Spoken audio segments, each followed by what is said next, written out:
Halo semua anak didik Ibu kelas 12. Apa kabar di pagi hari ini? Ibu harap kalian semua berada dalam lindungan Tuhan Yang Maha Esa.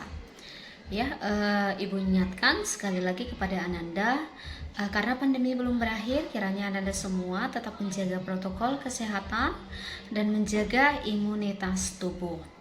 Nah, Ananda semuanya, untuk memulai pembelajaran kita pada hari ini, mari kita berdoa sesuai dengan agama dan kepercayaan kita masing-masing. Berdoa dimulai. Berdoa selesai. Nah, Ananda semuanya, pernahkah kalian mengalami atau mengamati setelah kalian mengunyah nasi, lama-lama itu terasa akan manis? Kira-kira apa penyebabnya? Ada yang tahu?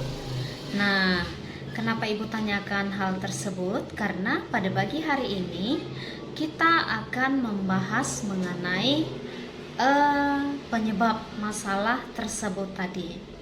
Nah, kita lihat hari ini kita akan membahas mengenai enzim di dalam proses metabolisme tubuh.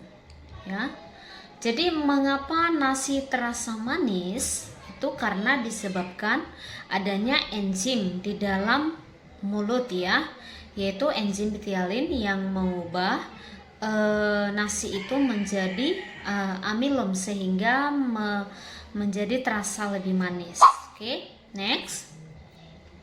Nah, pada hari ini adapun kompetensi dasar materi kita yaitu mendeskripsikan fungsi enzim dalam proses metabolisme. Kemudian, apa tujuan pembelajaran kita? Nah, Ibu harapkan setelah kalian belajar tentang enzim pada hari ini, Ananda semua sudah dapat menjelaskan pengertian metabolisme, menjelaskan pengertian enzim, menjelaskan komponen utama penyusun enzim, menyebutkan sifat-sifat enzim, menjelaskan mekanisme kerja enzim, menyebutkan faktor-faktor yang mempengaruhi aktivitas enzim, mengelompokkan enzim berdasarkan tempat kerja dan cara kerjanya, dan menjelaskan peranan enzim di dalam proses metabolisme. Itu dia tadi tujuan pembelajaran. Nah, sekarang kita lihat peta konsepnya. Kita akan membahas mengenai struktur ataupun komponen enzim, faktor yang mempengaruhi kerja enzim itu apa, kemudian sifat enzim, mekanisme kerjanya, dan juga pengelompokan enzim. Oke, next. Sebelumnya kita harus tahu metabolisme itu apa ya. Jadi apa itu metabolisme Ananda semuanya? Ada yang sudah tahu? Oke, nah ini kita lihat. Metabolisme itu adalah reaksi kimia yang terjadi di dalam organisme, di dalam tubuh kita, termasuk yang terjadi juga di tingkat seluler. Jadi metabolisme itu terdiri dari dua, yaitu anabolisme dan katabolisme. Nah, apa perbedaannya? Kita lihat yuk. Anabolisme itu adalah proses pembentukan senyawa organik sederhana menjadi senyawa kimia atau molekul kompleks, jadi dia pembentukan. Nah, proses ini tentunya membutuhkan energi, proses ini membutuhkan energi, seperti energi cahaya ataupun energi kimia. Next, katabolisme itu adalah kebalikan dari anabolisme tadi. Katabolisme adalah proses perombakan senyawa kompleks menjadi senyawa sederhana, yang tentunya pada proses ini akan melepaskan energi berupa ATP, adenosin trifosfat. Next, kita lihat. Nah, setelah kalian mengetahui apa itu metabolisme, nah sekarang yuk kita lihat apa sih enzim. Nah, enzim adalah senyawa organik yang berfungsi sebagai katalis. Katalis itu artinya mempercepat berlangsungnya suatu reaksi, tetapi dia tidak ikut bereaksi, atau tidak ikut berubah. Jadi dia hanya mempercepat reaksi. Next, kita lihat struktur ataupun komponen enzim ya, yaitu ada gugus prostetik dan gugus apoenzim. Kalau gugus prostetik yaitu yang bersifat non protein dan apoenzim bersifat protein. Gugus prostetik yaitu terdiri dari gugus kofaktor dan gugus koenzim. Next, kita lihat kembali ya, kita lihat selanjutnya. Apa sih apoenzim? Yaitu apoenzim adalah bagian enzim aktif yang tersusun atas protein yang bersifat labil ya, bersifat labil ya, maksudnya mudah berubah terhadap faktor lingkungan. Yang berikutnya adalah gugus prostetik. Gugus prostetik ini adalah enzim yang tersusun atas protein ya. Jadi dikelompokkan menjadi dua, ada kofaktor yang tersusun dari bahan anorganik dan koenzim tersusun dari bahan organik. Itu dia gugus prostetik ya. Yang berikutnya gugus kofaktor ya. Gugus kofaktor ini merupakan komponen non protein yang tersusun dari zat anorganik yang umumnya berupa logam ya. Misalnya apa? Yaitu kurvum, ferium, mangan, Zn ya, zinc, kalsium, kalium dan kobalt. Ini dipelajari kembali, diingat kembali di mapel kimia ya. Tentu kalian sudah bahas ini rumus-rumus kimia. Gugus koenzim. Gugus koenzim yaitu tersusun dari senyawa organik non protein yang tidak melekat erat pada bagian protein enzim ya. Yang berikutnya, apa sih faktor-faktor yang mempengaruhi kerja enzim ya? Yuk kita cari tahu apa sih faktor-faktornya.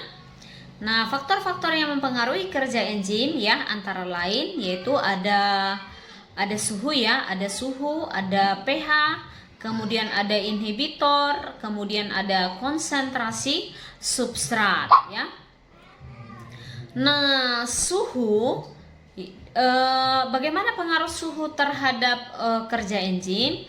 Jadi suhu, faktor-faktor yang tadi itu dapat berpengaruh terhadap kerja enzim. Nah, jadi enzim itu dapat bekerja pada suhu yang optimum ya, artinya suhu yang pas ya, tidak terlalu tinggi dan juga tidak terlalu rendah ya.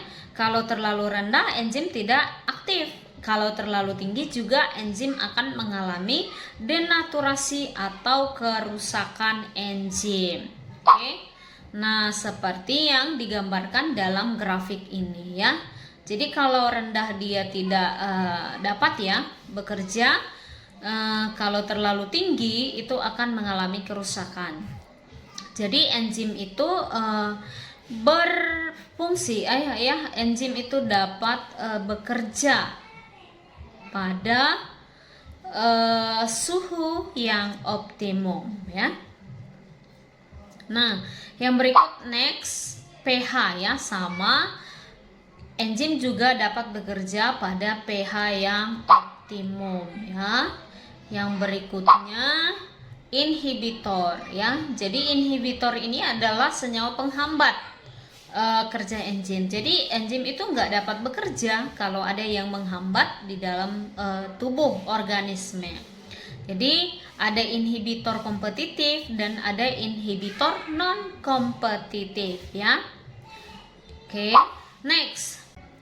Nah, yang berikutnya yaitu substrat ya. Jadi jumlah substrat yang berlebihan dapat menyebabkan penurunan kerja enzim.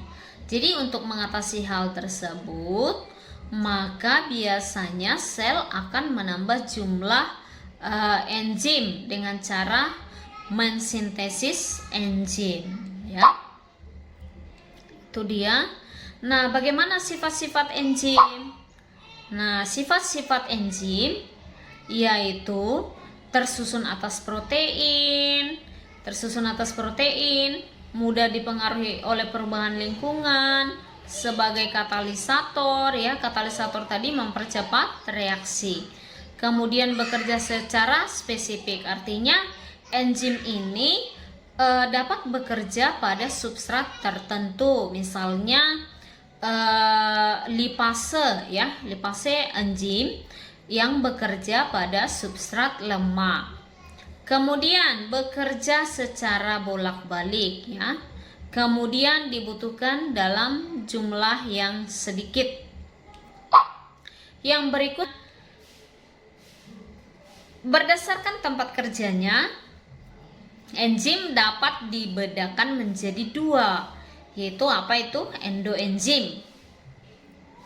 Endo artinya dalam, berarti enzim yang bekerja di dalam sel ya, atau disebut juga sebagai intraselular ya, enzim intraselular. Dan juga X artinya luar ya, berarti enzim yang bekerja di luar sel atau enzim ekstraseluler. Nah, kelompok enzim berdasarkan cara kerjanya, yang pertama oksidoreduktase dan transferase ya. Jadi ini dari cara kerjanya. Kalau oksidoreduktase yaitu fungsinya untuk mengkatalisasi ya reaksi oksidasi atau reduksi dari suatu unsur. Contohnya enzim dehidrogenase dan oksidase. Transferase ya berfungsi untuk membantu memindahkan, transfer berarti terjadi proses perpindahan ya dari satu unsur ke unsur lain. Contohnya adalah enzim transaminase dan kinase, yaitu dia tadi kelompok enzim ya. Dan juga ada hidrolase dan liase ya. Hidrolase itu membantu pembentukan produk, yaitu dengan hidrolisis. Jadi contohnya apa? Lipase, amilase ya, peptidase ya. Enzim ini biasanya ciri khasnya berakhiran se ya, lipase. Kemudian liase berfungsi memindahkan atau menambahkan ikatan ya, yaitu dari unsur yang satu ke unsur yang lain. Yang berikutnya ya, lihat ini dia nanti enzim-enzimnya. Oke. Nah, jadi dari penjelasan mengenai fungsi enzim dalam proses metabolisme, maka dapat disimpulkan bahwa metabolisme itu merupakan peristiwa reaksi-reaksi kimia yang berlangsung di dalam sel makhluk hidup, dan enzim yang merupakan senyawa organik yang berfungsi sebagai katalis sehingga dapat mempercepat berlangsungnya suatu reaksi kimia. Oke. Nah, jadi sampai di sini proses pembelajaran kita pada hari ini ya. Ibu ingatkan kepada Ananda semuanya untuk mengerjakan LKPD yang sudah Ibu bagi ya. Ibu harap kalian tetap semangat dan jangan lupa untuk selalu menjaga kesehatan dan menjaga imunitas tubuh ya. Sampai di sini pembelajaran kita, sampai jumpa di pertemuan berikutnya. Bye bye.